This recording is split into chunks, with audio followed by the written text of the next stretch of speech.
안녕하십니까, 이진우입니다. 요즘 아파트 단지 공용주차장에 전기 도둑들이 기승을 부리고 있습니다. 이게 무슨 말이냐면 이 공용 건물의 콘센트에 충전기를 꽂아서 전기차를 충전하는 사례들이 생기고 있어서 입주민들이 피해를 입고 갈등도 커지고 있는 모양인데요. 이게 다 생각해보면 전기차 보급은 늘어나는데 충전소가 부족하다 보니까 생기는 문제지요.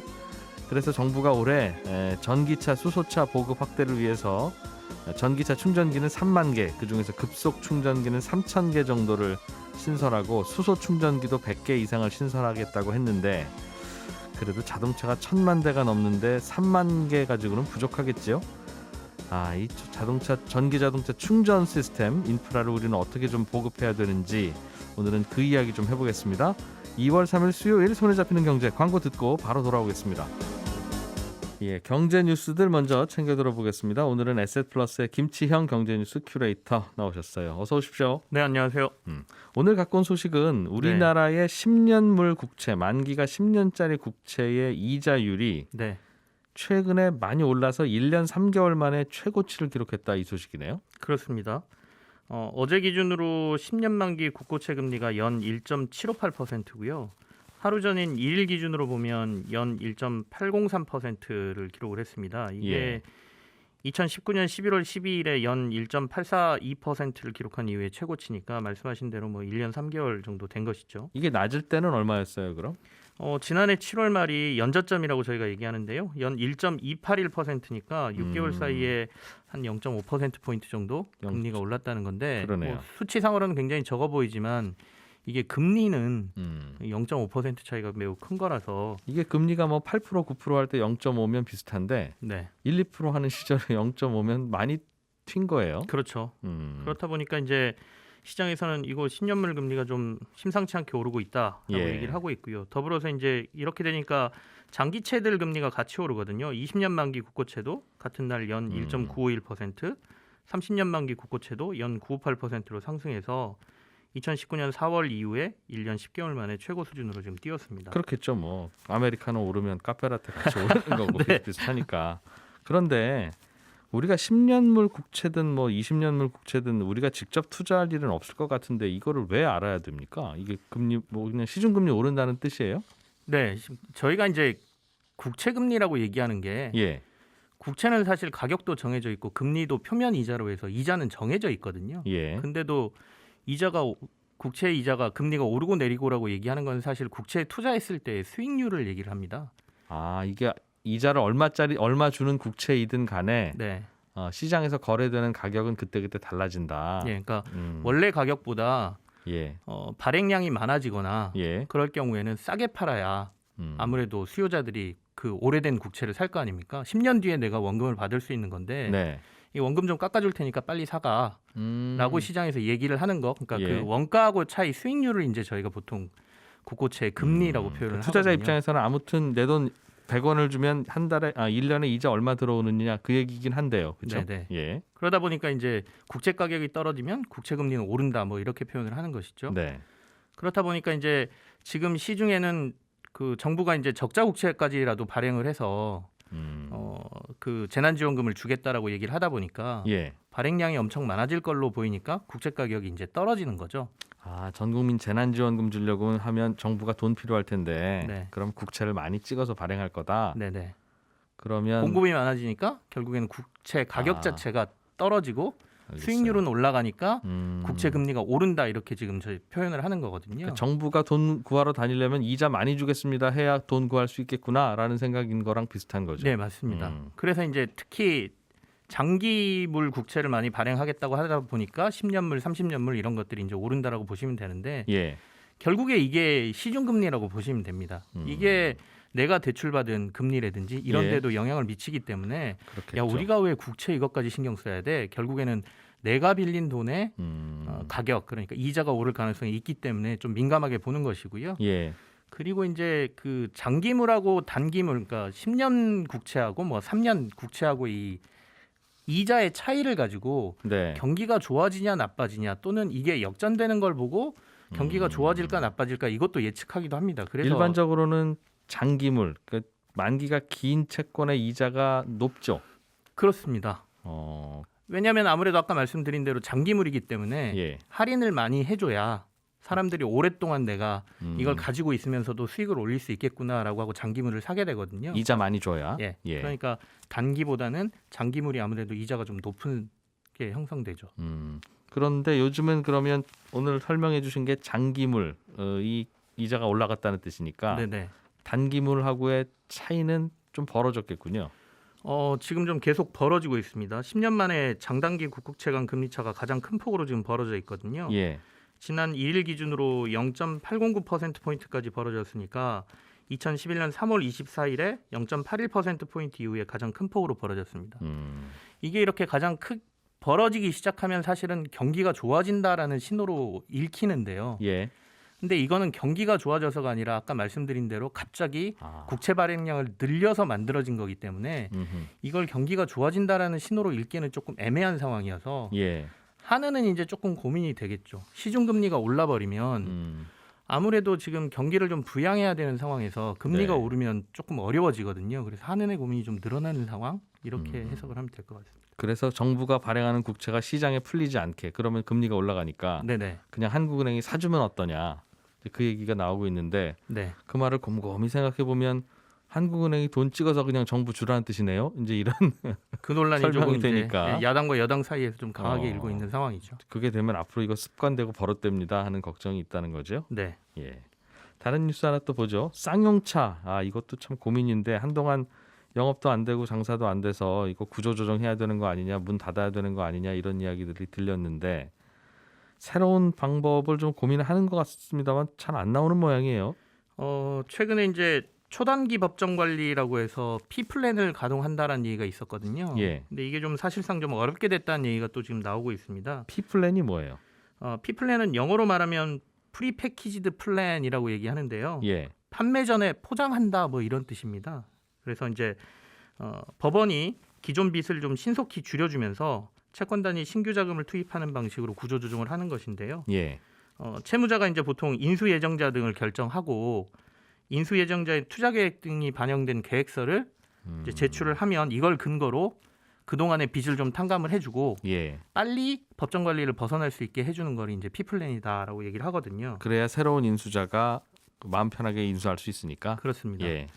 근데 이제 쌍용차 같은 경우에는 대주주인 마인드라의 지분을 미국의 자동차 유통업체인 HAH 예. 오토모티브가 일부 인수를 하고 예. 신규 투자 등을 한다는 회생계획안을 이제 내기로 했었거든요. 근데 이거 자체가 지금 사는에 지금 안 들어오고 있는 상황입니다. 그래서 사는이 이게 안 들어오면 이 P플랜 사실상 못 간다 이렇게 네. 지금 얘기를 하고 있는 것이죠. 지금은 쌍용차의 대주주는 인도의 마힌드라.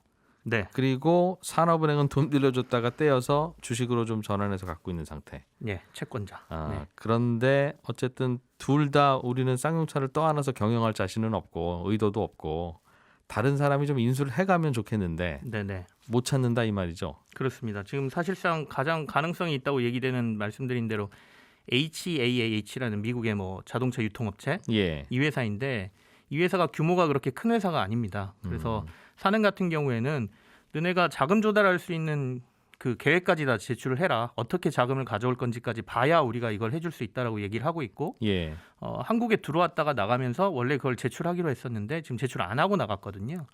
인수하겠다고 하는 파트너 이쪽이 네. HAAH 네, 그렇습니다. 쪽에서 그쪽에서는 이제 P플랜 빨리 가동해주고 사는 회사 한 2억 5천만 달러 정도를 지원을 해줘야 우리가 쌍용차 인수할 수 있다 이렇게 요구를 하고 있는 상황이고요. 그래서 예. 서로의 줄다리기긴 한데 이거 이 영화에서 보면 또 서로 뭐 거래하면서 자, 돈부터 보여줘 그럼 물건부터 보여줘야지 뭐 네, 이런 좀 그런 싸우는 거죠 네, 지금. 맞습니다. 네. 그러니까 대출 좀 깎아줘야지라고 그러면 당신이 돈 있다는 걸 먼저 입증해봐 이제 이러는 거군요. 네. 그러다 그냥 갔다고요. 네. 그래서 P플랜 가동의 가능성이 좀 있어서 사실 그 자동차 생산도 재개되고 그랬었는데요. 다시 좀 안개 속으로 들어가면서 지금 일부 라인이 가동이 중단되고 예. 또 다시 이제 법정 관리로 결국엔 들어간다라는 얘기가 예상이 나오고 있어서 쌍용차가 좀 어려운 상황으로 빠지고 있는 것 같습니다. 하필이면 또 시장도 전기차 빠르게 보급되면서 이게 있던 공장들도 문을 닫는 이제 그런 자동차 업계 구조조정이 계속 있는 상황이라 네. 이게 어떤 임자 만날 수 있을지 참 걱정이긴 한데 알겠습니다. 다른 뉴스 좀 간략하게 들을 만한 게 또 있죠? 미성년자 주식 계좌 개설 건수가 사상 최대를 기록했습니다. 부모들이 예. 자녀들 계좌를 좀 열어주고 싶다는 생각을 좀 하는 것 같고요. 예. 작년 하반기부터 급증하는 모습인데 1월에만 지금 신규 계좌가 15만 3,600건 정도가 늘어나서 이게 뭐 미성년자들의 계좌가 엄청 늘고 있다 이렇게 볼 수 있겠습니다. 에셋플러스의 김큐였습니다. 고맙습니다. 네, 감사합니다. 알아야 될 것들 많이 안내를 해주고 눈높이에 딱 맞는 만인의 경제 과외 선생님. 다음 순서는 친절한 경제입니다. 예, 오늘은 청취자 김명지 씨가 보내주신 질문인데요. 관공서에 가서 무슨 서류를 내려고 하는데 수입인지라는 걸 사서 붙여오세요 이렇게 안내를 해주더라. 봤더니 뭐 결국 돈 내라는 이야기던데 그냥 돈 받지 왜 복잡하게 수입인지라는 걸 사오고 붙이고 이렇게 하느냐 이런 질문을 보내오셨어요. 예, 관공서에서 수입인지 사오세요라고 하는 이유는 약간 좀 안타까운 배경이 있는데 이 공무원이 돈을 직접 받으면 이 돈 받은 공무원이 그 돈 그냥 챙길 수 있는 예전에는 다 이런저런 전산도 없고 그러니까요. 이제 그런 걱정이 있어서 그걸 막기 위해서 그런 겁니다. 사실은 관공서뿐만 아니라 백화점, 푸드코트 같은 곳에 가서도 음식 파는 분들이 직접 돈 받지 않고 이제 식권 사오라고 하는데 그게 위생 문제이기 때문이기도 하지만 이제 들고 나는 돈이 중간에서 사라지지 않게 하기 위해서이기도 합니다. 고속도로 휴게소 가서 뭐 삶은 달걀이나 하나 사려고 하더라도 돈 안 받고 티켓 사오세요 이렇게 안내하는 경우 있잖아요. 이게 휴게소 관리하는 쪽에서 매출을 정확하게 파악하기 위해서 그렇게 하는 겁니다. 가끔은 뭐 좀 사고가 나더라도 수입인지 사러 왔다 갔다 하고 하는 불편함 생각하면 그냥 돈 좀 받아주는 게 효율적일 수도 있는데 아무튼 중간에 뭐 금전 사고 같은 거 나면 돈 문제가 아니라 이제 공무원들 위상 문제라서 아무튼 불편하지만 수입인지를 사도록 하고 있고요. 신용카드 받으면 되지 않나 싶긴 하지만 또 현금만 쓰는 분들도 있으니까 수입인지 말고 수입증지라고 하는 것도 있죠. 수입인지는 국가에 낼 돈이 있을 때 사서 붙이는 거고 수입증지는 국민 입장에서는 똑같긴 한데 지자체에 돈을 낼 때 사는 겁니다. 거의 비슷하죠. 예전에는 그래서 오래된 일입니다만 주민센터에서 인감증명 같은 거 하나 뗄 때도 수입증지를 사서 붙이기도 했는데 요즘은 그냥 현금을 받는 뭐 카드도 받고요. 그런 상황입니다. 친절한 경제였습니다.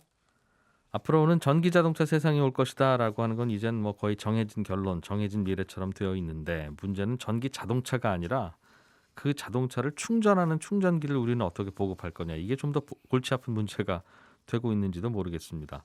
이 문제가 잘 안 풀리면 전기차 보급도 문제지만 아니면 이미 충전된 배터리를 빨리 교체만 하는 이제 그런 쪽으로 또 시장이 달라질 수도 있어서 여러 가지 또 상상력도 동원되고 있는데요. 오늘은 국민대 권영주 겸임교수, MBC 라디오 차카차카의 진행자이시기도 하죠. 김 교수님, 권 교수님 모시고 내용 좀 여쭤보겠습니다. 어서 오십시오. 네, 안녕하세요. 네, 아유, 아파트에서 이른바 이걸 도전이라고 하는데 네, 그렇죠. 벽 기둥에 있는 콘센트에다 바로 꽂고 충전하다가 네, 또 주민들 사이에서 또 실랑이도 벌어지고 그런 모양이에요. 전기 도둑이라고 하죠. 충전소 많이 부족해서 그렇습니까? 부족해서 그런 경우도 있고 우리나라가 예. 보통 이제 공동주택 생활을 많이 하잖아요. 예. 근데 거기에 거주하시는 분들이 내가 전기차를 한 대 사야 되겠다. 산 경우에 그 네. 아파트에 충전 시설이 없을 수도 있습니다. 그렇죠. 이제 그럴 경우에는 주민들의 동의를 받아서 이제 충전기를 설치하도록 돼 있는데 네. 거기 사시는 분들은 그러면 아예 충전을 못 하니까 바깥의 시설을 이용할 수밖에 없잖아요. 만약 그게 안 되면 그렇죠. 그래서 불가피하게 쓰시는 분들도 있는데 그런 경우에는 과금이 별도로 되는 네. 이동용 충전기를 쓰는 거죠. 그런데 지금 이렇게 나오는 도둑전기 얘기는 그렇지 않고 전기차 운행하다 보면 네. 완전히 전기가 떨어져가지고 갑자기 비상 상황이 올 수도 있거든요. 음흠. 그때 조금 충전해서 가라고 비상용 콘센트를 하나씩 줍니다. 예. 그거는 과금 체계가 일반 따로 되지 않아요. 그러니까 그거를 잠깐 꽂으면 될 텐데 그거를 그냥 밤새도록 꽂아놓고 충전하는 걸 우리가 보통 도둑전기 이렇게 얘기를 하는 거죠. 그러게요. 근데 이게 아파트 같은 곳에서는 전기차 쓰려면 충전기가 그럼 하나 고정적으로 붙어 있어야 된다는 거고. 그렇죠. 그 말은 여기는 내 주차 공간이 전용 만들어져야 주차 되는데 공간이어야 되는 건데. 주민들이 동의를 잘 안 해줍니다. 그렇겠죠. 왜냐하면 가뜩이나 아파트 주차 공간이 부족한데 충전기를 만들어준다는 건 전기차 전용 주차장을 만들어주는 거지 않습니까? 예. 그러면 아파트 구입할 때는 집만 구입하는 게 아니고 그 주차장도 전용 면적으로 같이 들어가잖아요. 그렇죠. 그러니까 내 거 왜 네가 하루 종일 차 세워놓느냐? 나는 왜 부족한데? 그래서 동의를 잘 안 해주는 편입니다. 그래서 그렇기도 하고. 법적으로 예. 의무적으로 최근에 지은 아파트는 무조건 일정 면수는 전기차 충전기를 하도록 법이 적용이 되곤 있습니다만 뭐 대부분 과거에 지어진 아파트가 많으니까 그렇기도 이런 하고 일이 벌어지죠. 그 일정 면수라고 하는 게 전기차 보급 대수에 따라서는 또 부족할 수도 있는 거니까. 그렇죠. 나중에 또 그렇게 나올 수도 있죠. 그럼 어떡합니까? 그러면 바깥에 이제 저 아파트 바깥에 예. 우리 주유소처럼 그렇죠. 여기저기 충전소를 만들어 놓을 수밖에는 없는데 아유 그것도 충전하는 분도 불편할 거고 그러면 밤에 잠 잘 때 그냥 충전까지 되면 좋겠습니다만 거긴 또 그럴 수 없잖아요. 그래서 바깥에다가 말씀하신 것처럼 충전이 좀 부족하니까 예. 올해 3,000기를 급속 충전기를 확충하기로 결정을 해준 겁니다. 지난해까지 우리나라에 전기차 충전기가 몇 개 있냐면 급속 충전기가 한 9,800기 정도가 있어요. 예. 그럼 3,000기를 확충하면은 한 12,000기 네. 이 정도 될 텐데 그것도 부족합니다. 그렇겠죠. 네, 그럼에도 예. 불구하고 흥미로운 건 뭐냐면 대신 초급속 충전기를 만들어 줄 때 기존에는 충전해 가지고 1시간 걸리는 거라면 이번에 만드는 거는 초급속 충전기예요. 그러니까 급속은 얼마나 걸리고 초급속은 또 얼마나 걸려요? 예를 들어서 25kWh 배터리에 우리가 충전을 한다고 하면 예. 완속으로 우리가 하면 보통 충전. 뭐 8시간에서 10시간 정도 걸립니다. 네. 뭐 최하 6시간 이상 걸려요. 그러니까 퇴근하고 꽂아놔야 되는 그렇죠. 거죠. 다음 날 그다음에 출근해야 되면. 급속 충전기로 충전하면 짧게는 1시간, 네. 길게는 2시간 정도 걸립니다. 근데 초급속으로 하면 짧게는 15분, 네. 길어도 20분 내외예요. 어. 그러다 보니까 20분밖에 안 걸리는 초급속 충전기를 많이 확충을 해줄 테니 예. 잠깐 주유소에서 기름 넣을 정도로 와서 충전하고 나가고 다음 사람 이용하고 그렇게 하면 일단 충전 시간을 줄여주는 것이 네. 전기차 이용자에게는 상당히 도움이 된다라고 그러겠어요. 판단한 거죠. 뭐 3분 만에 주유하고 가는 게 우리 습관인데 예. 30분씩 충전하고 있어야 되면 그러니까 이런 경우에는 참. 충전기를 많이 만드는 것보다 네. 짧게 충전이 가능한 시스템을 구축해 주는 게 예. 훨씬 더 효율적이니 초급속 충전기를 보급하겠다라고 하는 거죠. 그렇군요. 이 초급속 충전기는 보급만 되면 기존 배터리에도 초급속으로 충전할 수가 있는 겁니까? 그렇죠. 예. 배터리가 잘 버텨낼까 모르겠어요. 충분히 뭐 쓸 만큼 가능합니다. 예. 정부 정책들은 또 어떤 게 또 고민되고 있습니까? 이런 거죠. 올해 사실은 보급 목표를 달성하고 싶은 거예요. 전기차 보급 목표를. 그런데 잘 아시겠지만 이게 정부에서 전기차 보급 목표를 만들고 여기에 세금을 책정하고 지원해 주는 게 예. 사실은 자동차 회사 입장에서 보면 평균 배출가스 제도를 맞추는 겁니다. 무슨 얘기냐면 지금 내연기관차 100대를 팔면 그중에 15대는 무조건 친환경차를 판매하도록 제도화돼 있어요. 지금 그렇죠. 그러니까 정부가 아무리 보급 목표를 많이 잡아도 제조사가 15대만 만들면 네. 그 이상은 보급이 안 된다는 거예요. 제조사는 굳이 더 보급할 이유가 없다는 거죠. 그렇죠. 정부도 그래서 보통 보조금을 잡는 숫자가 거기에 맞춰져 있어요. 네. 그래서 우리가 갑자기 확 늘어나는 게 아니라 거기에 따른 퍼센테이지 정도만 매년 조금씩 이제 늘어나는 건데 그 늘어나다 보면 어쨌든 누적된 등록 대수도 많아질 것이고 네. 그럼 이용자도 많아질 테니 미리미리 인프라를 확충해 놓는 게 좋겠다라고 이제 판단을 하는 거죠. 또 인프라를 확충해야 또 늘어나기도 할 테니까요. 그렇죠. 근데 여기저기 뭐 수천 개씩 만드는 게 쉽지도 않겠습니다. 어떤 부지에 어떻게 만들어요, 이걸? 땅이 없어요. 사실 그 도심에 만드는 게 예. 이용자들 입장에서는 대단히 유용할 텐데 예. 도심에 확보할 수 있는 부지가 별로 없습니다. 그래서 이제 지금 그 각 자치단체가 운영하는 공영주차장 같은 곳을 적극적으로 활용을 하고 네. 그 노상에 있는 주차장도 활용을 하겠다라는 얘기가 나오고 있는 거고.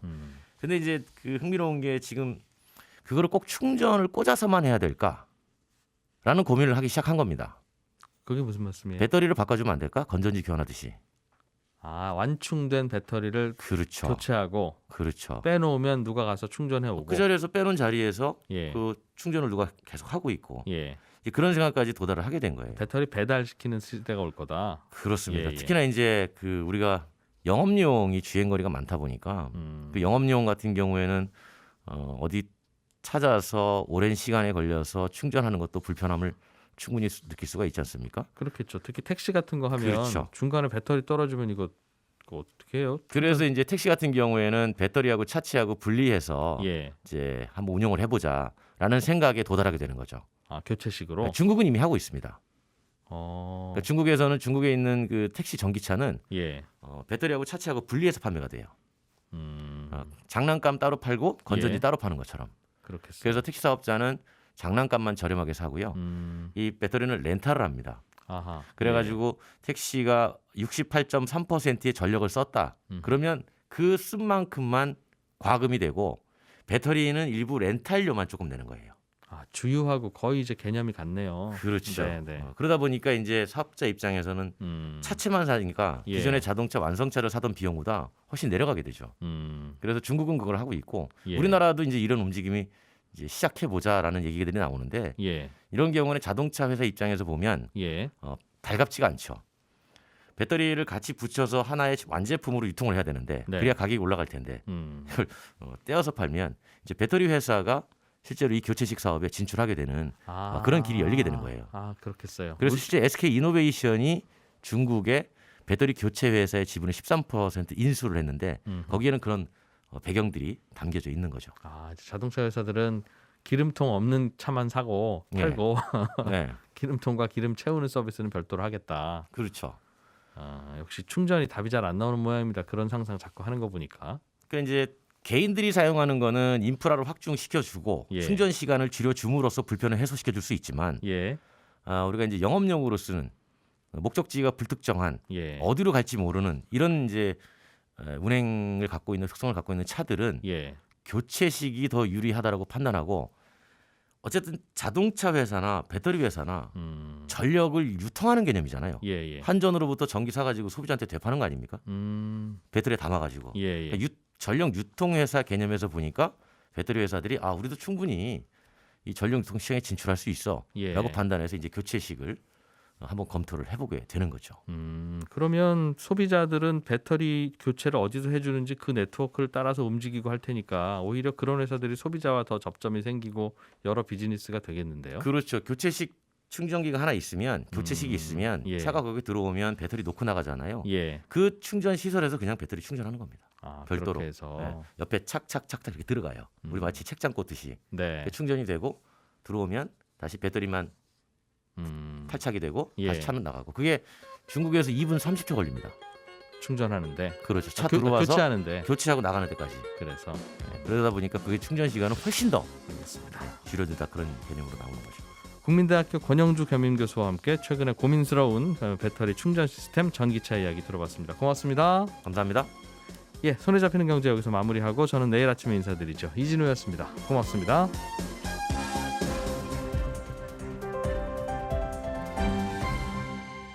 경제를 생각하는 사람들의 즐거운 습관. 이진우의 손에 잡히는 경제.